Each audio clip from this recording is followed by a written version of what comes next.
welcome to another episode of the Culinary Show with VLO. I'm your host, Veronica Lee O'Donnell, and we're going to be joined today by Katrina Nixon. Katrina is the co-founder of 3 adorable little girls and is also the founder of a website devoted to gluten-free living called ICan'tEatWhat.com.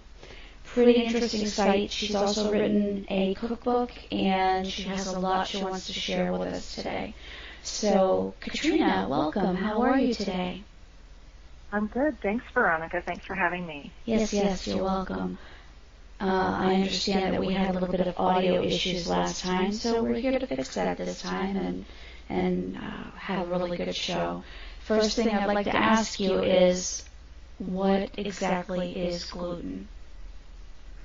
Gluten is the protein in wheat, spelt, rye, barley, and kamut or kamut. It kind of like holds things together. It makes bread airy and fluffy, and it makes dough sticky. And why is that a bad thing for people with celiac disease? Well, in the last 50 years, gluten intolerance has increased from 1 in 650 people to 1 in 120. So it's grown a lot, and there are several factors that lead to that. One of them is genetics. It's highly genetic to be, if you're celiac or gluten sensitive, someone else in your family, either before you or currently, also is going to have some type of sensitivity to gluten. Maybe not all of your family members, but probably a good number of them will. Genetically modified organisms are also causing a lot of problems. And as the increase in GMOs has been put into our food, that has also increased a whole lot of health problems, and gluten sensitivity is one of them. Also, poor diets plays a role in gluten sensitivity. It's just foods that are over-processed, foods that are stripped of their natural nutrients, and then things added back in, preservatives, sugar is very inflammatory, and all of these factors lead to leaky gut syndrome, and then that creates a problem with absorption of food, and that causes a lot of food sensitivities, primarily gluten. I see. How long ago did you discover that you had this gluten sensitivity?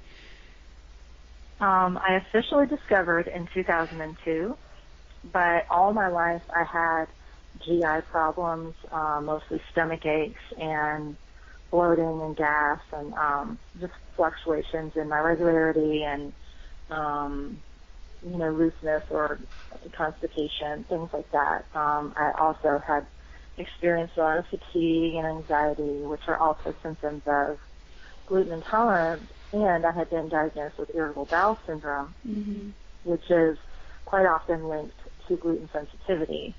That was in 1992, I believe. So in 2002, I had been really sick with major symptoms for almost 2 years. I had a 19-month-old baby, and she and I were both quite ill. We had been having a hard road since she was born in 2000.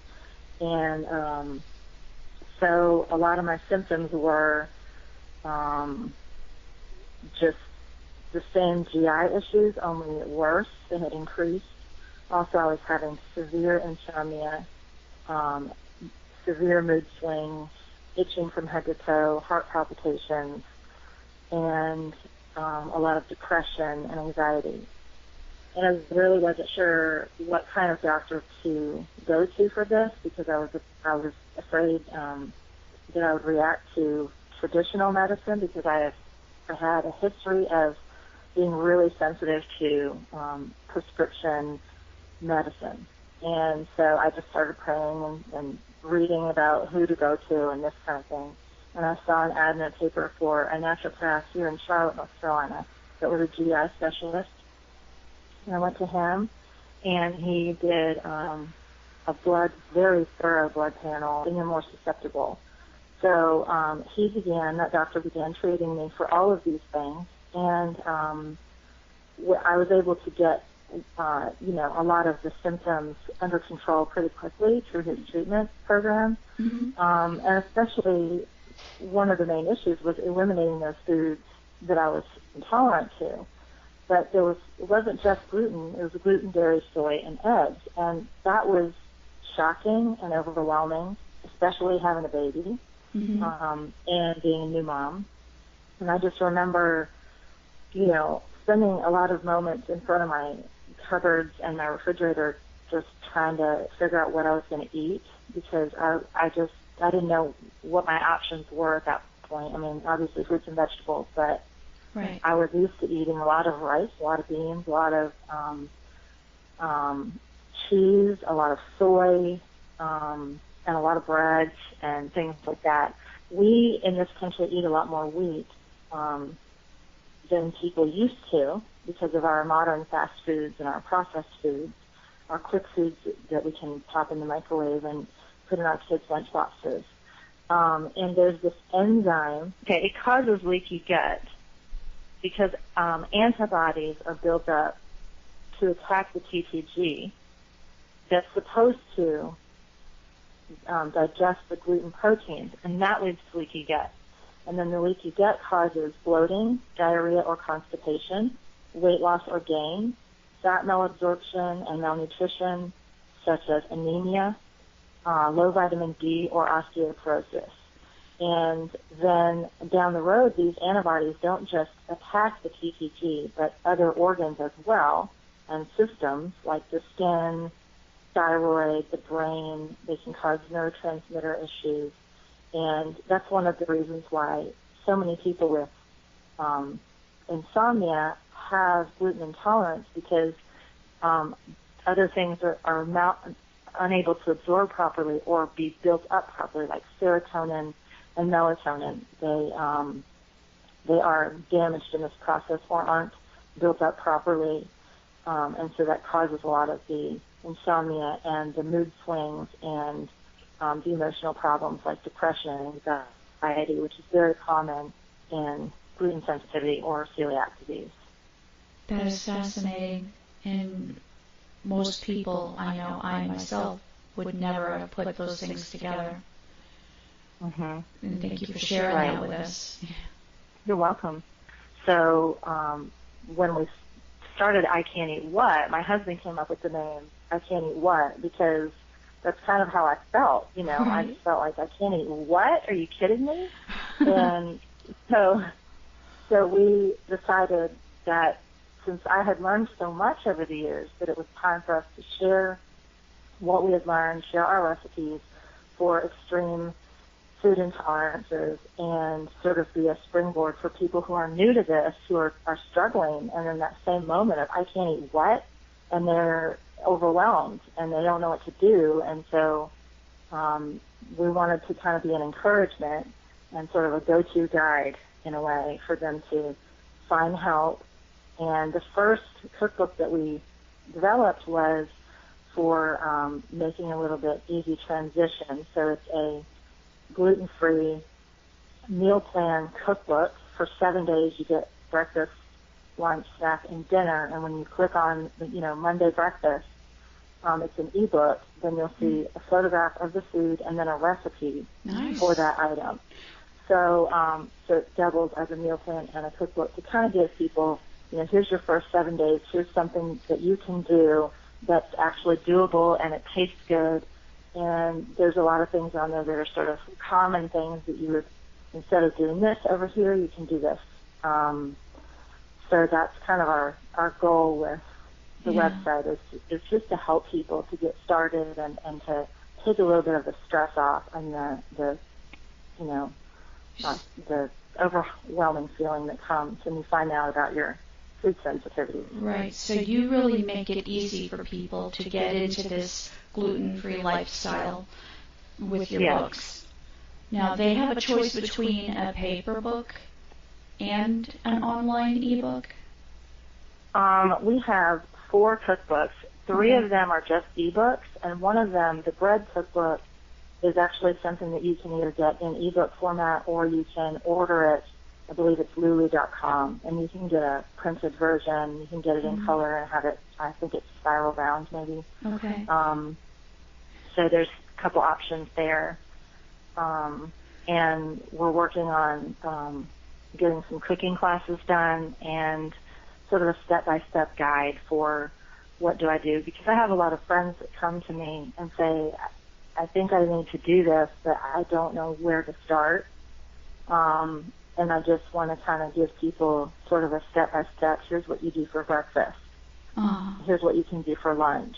Besides, above and beyond the meal plan cookbook, something that's got a whole lot more options on there that would suit a whole lot of different tastes and lifestyles.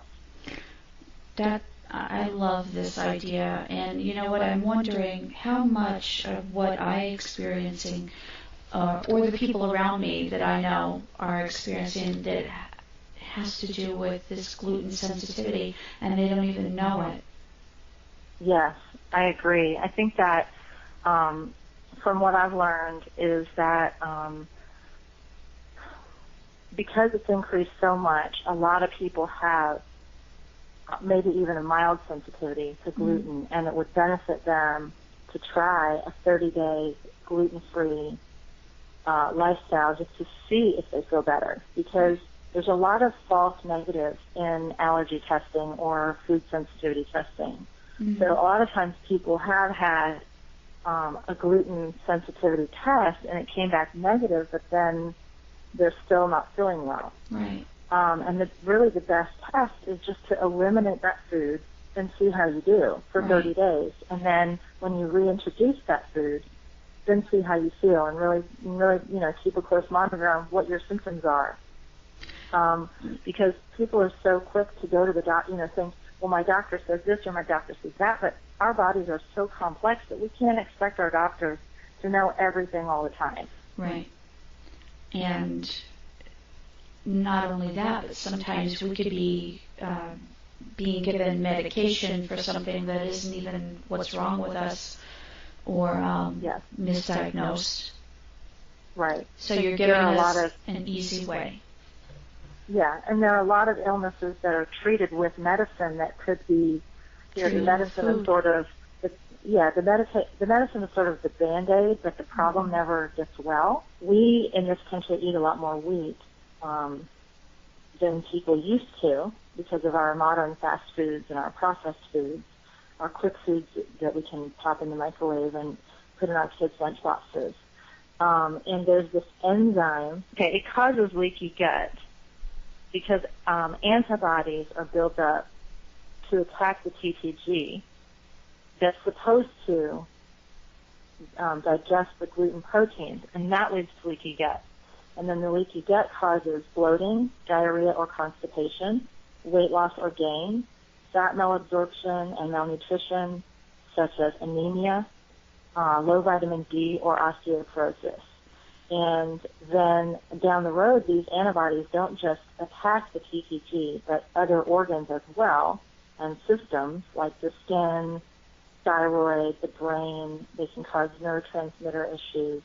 And that's one of the reasons why so many people with insomnia have gluten intolerance, because other things are unable to absorb properly or be built up properly, like serotonin and melatonin. They are damaged in this process or aren't built up properly, and so that causes a lot of the insomnia and the mood swings and the emotional problems like depression and anxiety, which is very common in gluten sensitivity or celiac disease.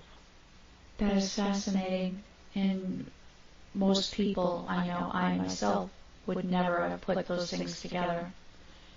And thank you for sharing that with us. You're welcome. Right. And so, for instance, like arthritis type symptoms can be, I actually have a friend that has lupus and rheumatoid arthritis, and she basically was told, okay, you can either take this medicine, this is our protocol, you take these medicines and you just live with it. Sorry, honey, this is